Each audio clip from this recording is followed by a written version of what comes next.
Welcome to the Rugby Obsession Deep Dive. Great to be here. I have to say, I've been looking forward to this one because, well, the calendar is staring us right in the face. It's Tuesday, January 27, 2026. Which means, if you do the math, we are less than 2 years out from the Springboks trying to defend their World Cup title. Exactly. And usually when we talk about the Boks, the narrative is, it's pretty boring, right? It's just endless talent, conveyor belt, that sort of thing. Oh yeah, the factory keeps churning. That's the usual headline. The idea that you can just shake a tree in South Africa and a world-class player falls out. Right. But today, we're looking at something different, a sort of State of the Union from the man himself, head coach Rassie Erasmus. He's been speaking from the Bok headquarters in Platkloof, Cape Town. And he's dropped a bit of a bombshell. He's admitting that the cupboard isn't actually, full in every single room. He used a word that you almost never hear a World Cup winning coach use. Thin.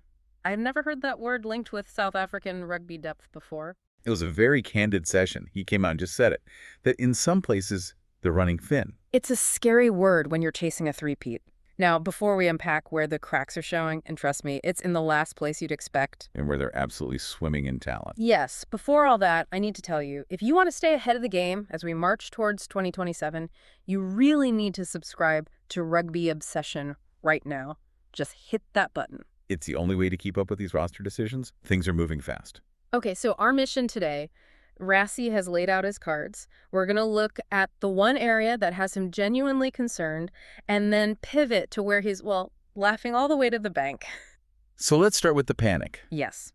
The position, Rassie says, is thin. What is keeping him up at night? We're talking about the engine room. The second row?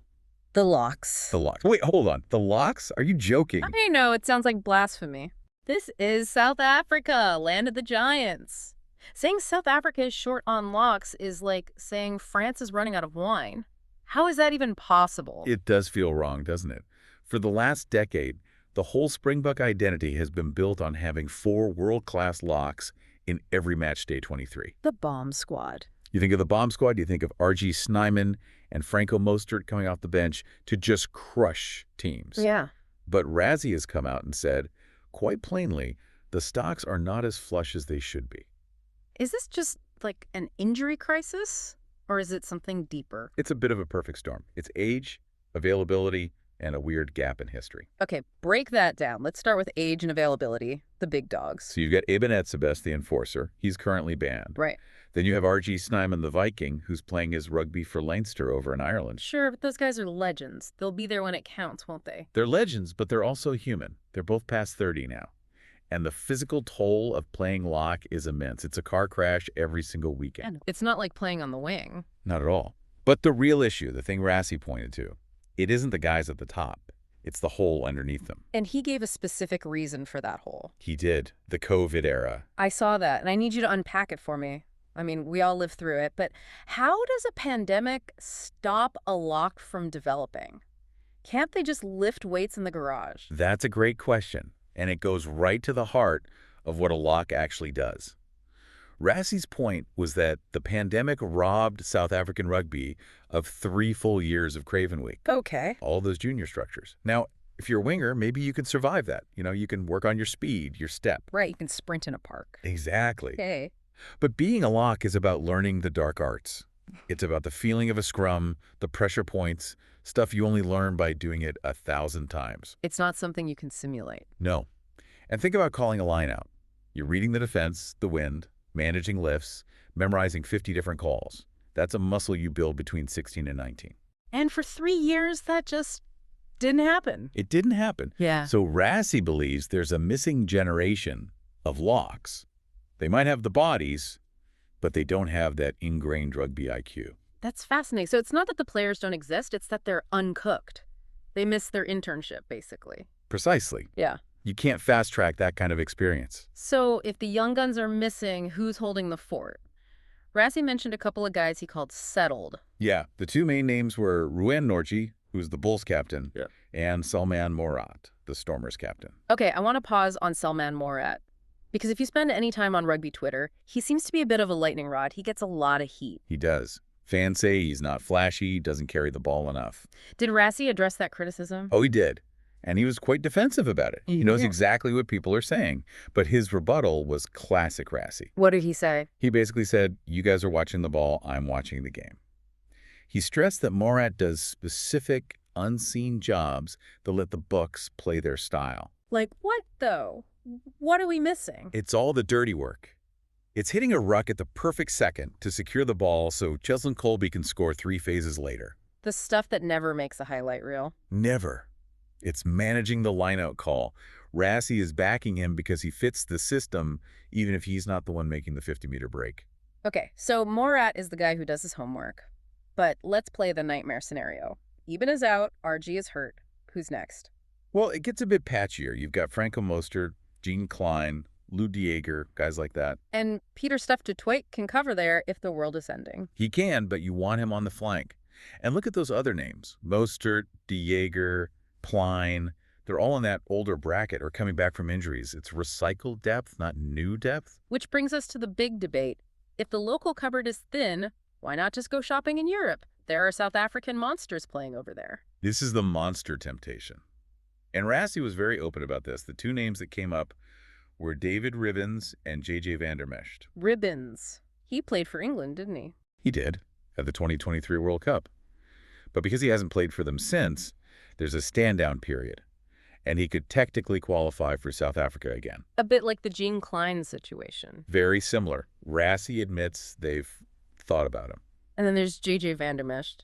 I love that Rassie just called him a monster. Well, it's accurate. He's huge, abrasive, pure power. Plays for Northampton Saints now. On paper, he looks like the perfect plug-and-play solution. So what's the hesitation? If I'm the coach and I'm worried about size and there's a monster available, what's stopping me? 2 words. Time and culture. Ah. Rassie posed the question to himself, will we have enough time to get him into the block culture? Is the culture really that hard to learn? I mean, it's rugby. Tackle the guy with the ball. It's much more than that. The Springbok rush defense is notoriously complex. It relies on total trust. Right. You have to shoot out of the line, trusting the guy inside you is doing his job. If one person hesitates, the whole thing falls apart. And parachuting someone in now with less than 2 years to go. It could be disruptive. Rassie explicitly asked, do we really need him? Wow. So he's weighing raw talent against team cohesion. Exactly. He's implying he'd rather back a local guy like Ruan Venter from the Lions because Venter is already in the system. He knows the calls. It's like he's saying, I'd rather have a slightly smaller dog that bites when I say bite than a giant wolf that doesn't know who to attack. Yeah. It's a brutal but brilliant way of looking at it. But it's a massive gamble. Imagine losing a World Cup semifinal because your lock got overpowered while a monster was sitting at home in Northampton. That's the risk. That's the high-stakes game of chess he's playing. It really is. And, before we pivot to the part of the field where Rassie is absolutely stress-free, I want to remind you, if you are enjoying this breakdown, you need to subscribe to Rugby Obsession. We are going to be tracking every single one of these moves. So hit subscribe right now. It's the best way to ensure you don't get left behind. All right, let's wash away the lock anxiety. Let's talk about the number 10 jersey, the fly-half feast. Oh, it was night and day. His whole tone changed. If locks were tense, Flyhalf was like, watching a man lounge by the pool. He sounded so relaxed. Relaxed about the most pressure-filled position on the field. That's new for us. It is, but just look at the list of names. This is a roll call. Well, you start with the double World Cup winner, the Iceman, Handré Pollard. Of course. Then you have the magician, Manny Libak. And then the rising superstar, Sacha Feinberg-Mungumazulu, who looks like he can do absolutely anything. Just those 3 would be the envy of any other nation. Any other nation. And that's not even counting the safety net. This was the part that blew my mind. Go on. Rassie laid out this nightmare scenario.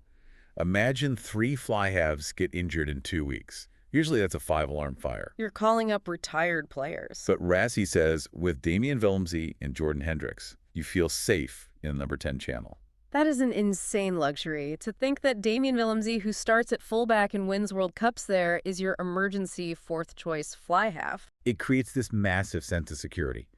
Rassie's point was, if you're left with Willemse starting at 10, you're not panicking. You don't even change the game plan. And you still have Jordan Hendricks on the bench. Right. And this connects to something else he said about giving caps. Yeah, I found that interesting. A lot of fans see a young guy get a game against Wales and think it's just a nice debut, but it's more calculated. Much more. Yeah. He said it might look like you're giving a cap away, but the intent is purely functional. Pressing the button? I like that phrase. It's the perfect metaphor. You use the Hendricks brothers as an example. You give them experience now against Wales, or you throw Jaden in against the All Blacks.